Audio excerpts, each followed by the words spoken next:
Let's make Koulourakia, the buttery Greek Easter cookies. Transfer the butter, icing sugar, and a pinch of salt to a large mixing bowl and beat very well until it turns light and fluffy, just like the fluffiest buttercream. You can do this with a whisk, a hand mixer, or a stand mixer with a whisk attachment. You can also use the same wet granulated sugar, but you'll have to beat it for a longer time to become as fluffy.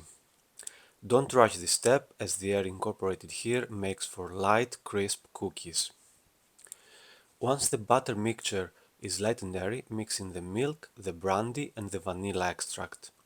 Whisk until incorporated and mix in the eggs one at a time.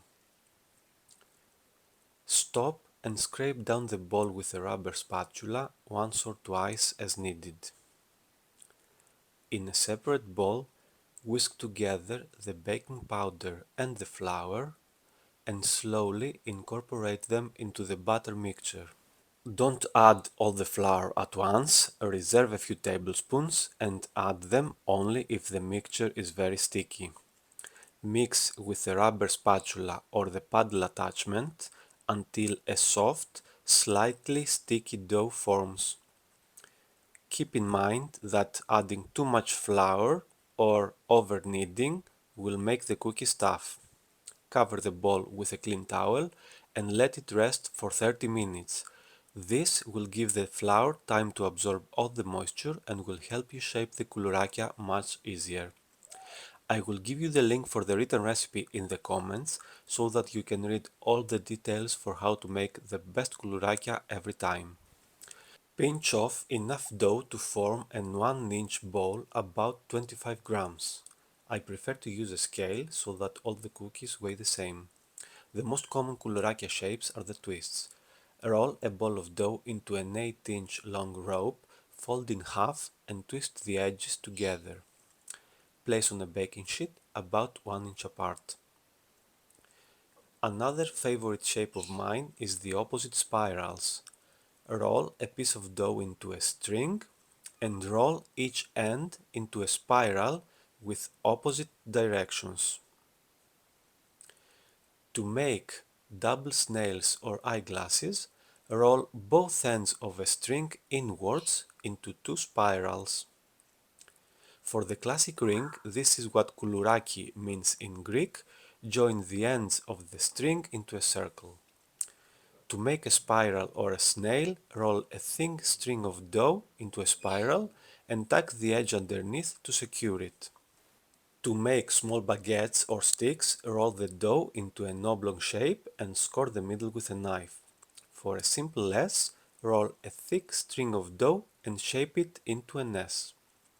The double S is made the same way, but before shaping, you score the rope in the middle with a knife.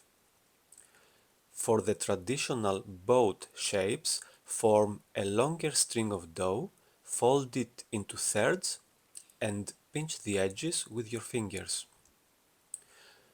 For the classic wreath, form a long rope of dough, fold in half and twist it.